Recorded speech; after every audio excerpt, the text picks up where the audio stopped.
हमारे साथ हमारी संवाददाता मौसमी भी जुड़ गई है, मुंबई से लगातार अपडेट्स पहुंचा रही हैं हम तक। मौसमी, फिलहाल क्या जानकारी है? सवाल बार बार मन में ये भी आ रहा है कि आखिर डेप्यूटी स्पीकर मिस्टर जिरवाल के पीछे क्यों पड़े हुए हैं शिंदे? मतलब शिवसेना के साथ साथ टारगेट उनको भी किया जा रहा है। कहीं ना कहीं कोशिश है कि एनसीपी के उस नेता की भी पावर छीन ली जाए।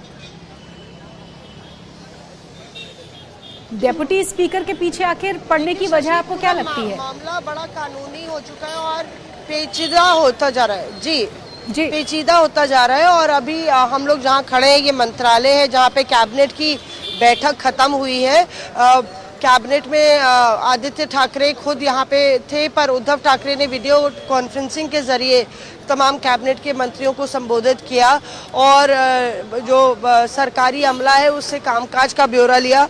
कुल मिला के जो कुर्ला में भी जो बिल्डिंग गिरी थी उसके लिए मुआवजा दिया गया। तो बहरहाल उद्धव सरकार जो है ये दिखाने की कोशिश कर रही है कि अभी सरकार का कामकाज चल रहा है, it's a government in function in action mode.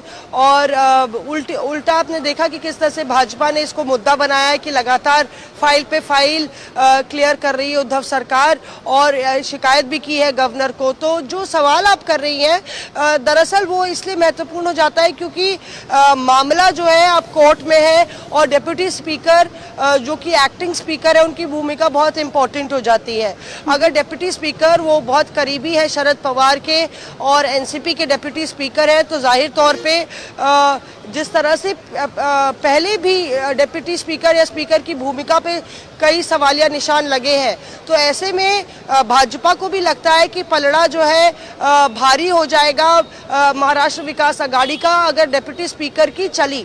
और यही वजह है कि आप देखिए शिंदे कैंप को भी यही लगता है। तो कुल मिला के ना सिर्फ डेप्यूटी स्पीकर बल्कि आप देखिए कि गवर्नर ने भी पूछा है सरकार से कि इस तरह से फाइलें क्यों क्लियर हो रही हैं। और दूसरी तरफ आप देखिए लगातार बैठकें हो रही हैं। अभी 7 बजे उद्धव ठाकरे बैठक ले रहे अपने विधायकों की, पीछे नजर आ रहा है आपको कि किस तरह से कैबिनेट मंत्री लगातार बाहर निकल रहे हैं और इसमें एनसीपी और कांग्रेस के ज्यादा, शिवसेना के बहुत इक्का दुक्का मंत्री ही बचे हैं। तो पर कोशिश पूरी तरह से महाराष्ट्र विकास आघाड़ी सरकार की कि जब तक हो सके तब तक सरकार को चलाए। अब गेंद गवर्नर के पाले में है। क्या गवर्नर खुद फ्लोर टेस्ट की मांग करते हैं? अगर ऐसा होता है तो क्या शिवसेना कोर्ट जाएगी? ये बड़ा सवाल है क्योंकि एक तरफ से सुबह ये खबर आई थी कि शिंदे कैंप थोड़ा रिलक्टेंट है गवर्नर को अप्रोच करने में।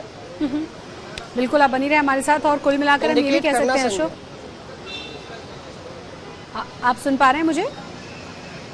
जी, कैलाश विजयवर्गीय ने जो कहा कि हम उथल पुथल को दूर से देख रहे हैं और आप जैसा कि बता रहे हैं कि चाहे वो देवेंद्र फडणवीस की मुलाकात हो या फिर आज जेपी नड्डा के घर पहुंचकर उनसे मुलाकात हो, तमाम ये चीजें बताती हैं। और आप जो कह रहे हैं कि ये कोई 10 दिन की कहानी नहीं है, ये बहुत लंबे समय से प्रिपरेशन चल रही है, तैयारियां चल रही हैं, लेकिन एक एक कदम फूंक फूंक कर रखना चाहते हैं। जो ऑपरेशन लोटस है, 2 राज्यों में जो फेलियर हुआ था उस तरह का कम से कम यहाँ पर असफलता न देखनी पड़े। तो बहुत सोच समझ के, बहुत ठोस कदमों के साथ आगे बढ़ रही है बीजेपी। बिल्कुल, देखिए बीजेपी पूरी स्थिति पे नजर रखे हुए है। देवेंद्र फडणवीस जो है अपने तरीके से एक्टिव हैं, बीजेपी के नेता एक्टिव हैं, लेकिन वो ये नहीं दिखाना चाहते कि बीजेपी ने सारा किया। बीजेपी इसलिए फ्लोर टेस्ट की मांग नहीं कर रही है। बीजेपी ये नहीं दिखा रही कि बहुत डेस्परेट है सरकार बनाने को लेके। बीजेपी पूरी रणनीति जरूर बना रही है। एकनाथ शिंदे गुट को अगर सूरत में लाया गया, सूरत से यहाँ गुवाहाटी लाया गया, तो इसमें बीजेपी की भूमिका है, इसमें कोई डिनाई नहीं कर सकता। और देवेंद्र फडणवीस एकनाथ शिंदे की बातचीत हुई बड़ोदरा के अंदर, देर रात वो यहाँ से निकले, उधर से देवेंद्र फडणवीस पहुंचे। चाहे वो लीगल एडवाइस हो, लीगल बैटल हो, पॉलिटिकल स्ट्रेटेजी हो, दोनों मिलके बीजेपी और एकनाथ शिंदे गुट मिलके बना रहा है। और ये आज की बात नहीं, बहुत टाइम पहले से ये पूरी पटकथा लिखी जा रही थी, पूरी रणनीति बनाई जा रही थी। आज सामने आया है कुछ दिनों से कि एकनाथ शिंदे गुट नाराज है, उद्धव ठाकरे से अलग गुट बन गया, शिवसेना से बाहर गया है। लेकिन बीजेपी, सबको पता है कि बीजेपी चाहती है सरकार बनाना एकनाथ शिंदे गुट के साथ, एकनाथ शिंदे गुट भी चाहता है बीजेपी के साथ सरकार बनाना। लेकिन बीजेपी कहीं रत्ती भर भी ये नहीं दिखाना चाहती कि वो डेस्परेट है, वो सरकार को गिराना चाहती है। उनकी कोशिशों से एकनाथ शिंदे गुट शिवसेना से बाहर गया, लेकिन पूरी रणनीति के पीछे बीजेपी जरूर है। बीजेपी की प्लानिंग का हिस्सा रहा है ये सब चीजें जो हो रही हैं। लेकिन बीजेपी, क्योंकि अजीत पवार के साथ जब सरकार बनाई गई थी तो क्या मुंह की खानी पड़ी थी, तो वो चीजें अब बीजेपी नहीं चाहती है। क्योंकि शिवसेना अभी भी दावा कर रही है कि जो एकनाथ शिंदे गुट के साथ विधायक है, उनमें से बहुत से विधायक अभी भी उनके टच में हैं और मुंबई आएंगे तो काफी लोग उनके साथ आ जाएंगे। तो ये तमाम हालात हैं। बिल्कुल बिल्कुल, आप बने रहे हमारे साथ अशोक, हमारे साथ लगातार तो ये तमाम हालातों से बीजेपी नहीं करना चाहती है। बिल्कुल मौसमी, सवाल अब ये है कि जमीन पर किस तरह की स्थिति है, क्योंकि हमने देखा कि शिवसैनिक बहुत ही नाराज नजर आए, सबको ये लग रहा था कि बहुत बड़ी धोखाधड़ी हुई है। उधर एकनाथ शिंदे कह रहे हैं कि शिवसेना मतलब हम है बाला साहेब के तमाम जो संस्कार हैं, बाबा साहेब की जो पार्टी है और उनको आगे ले जाने का काम हम करेंगे। वो पार्टी ही नहीं रही है। कुल मिलाकर अभी ताज़ा स्थिति क्या है महाराष्ट्र की जमीन पे? जो तमाम शिव सैनिक है उनकी किस तरह की चीजें आपको भी आपके सोर्सेज कह रहे हैं पता चल पा रही हैं? जी शशि, अशोक जी कुछ कह रहे थे, वो कंप्लीट कर लें अपनी बात, तो फिर मैं आगे बात रखूं, या उनकी बात पूरी हो गई हो? तो उनकी बात पूरी हो गई है, अशोक जी अपनी बात कह चुके हैं। वो यही कह रहे हैं कि बहुत स्ट्रेटेजी के साथ बीजेपी बढ़ रही है। बीजेपी चाहती है कि वो डेस्परेट नजर ना आए।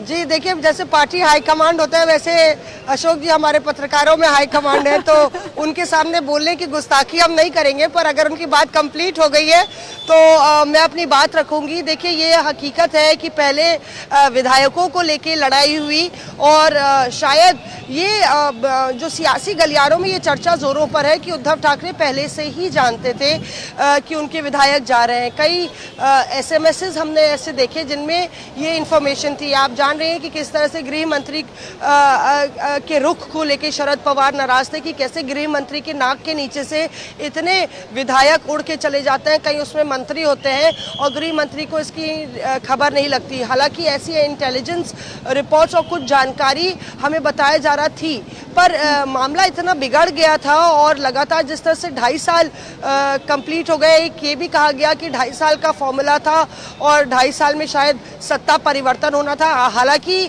औपचारिक रूप से इसके अधिकृत तौर पे ऐसा नहीं कहा गया, पर 2.5 साल का फॉर्मूले की बात हुई कि अब 2.5 साल एनसीपी को बैटिंग करनी थी और यही वजह से ये ट्विस्ट आया है। पर ये सब कयासबाजी है। हकीकत ये है कि लगातार उद्धव कैंप, अब जब सारे विधायक गुवाहाटी में बैठे हुए हैं तो कोशिश ये है कि पार्टी हमारी है, संगठन हमारा है, पदाधिकारी हमारे हैं, हम बाल ठाकरे की सेना है, हम असल शिवसेना है, इसकी कोशिश पूरी तरह से हो रही है। यही वजह है कि आप देखिए 3-4 दिन में लगातार संगठन की बैठकें हुई हैं। सबसे पहले जो जिला प्रमुख हैं उनकी बैठकें हुई थी। उद्धव ठाकरे खुद रैली को संबोधित कर चुके हैं। आदित्य ठाकरे युवा मोर्चा को संबोधित कर चुके हैं। आदित्य ठाकरे तो रोज सेना भवन जा रहे हैं और उद्धव ठाकरे भी एक बारी गए हैं। जो लगातार इलेक्शन कमीशन में अगर मामला आता है, अगर एंटी डिफेक्शन लॉ की बात आती है शशि, तो लगातार ये जताना और दिखाना होगा कि हम असल शिवसेना है, पदाधिकारी भी हमारे साथ है। और ये जो स्प्लिट हुआ है ये सिर्फ असेंबली में नहीं हुआ, ये पार्टी में भी हुआ है। यही वजह है कि एक प्रतिष्ठा की लड़ाई यहाँ पे छिड़ी हुई है।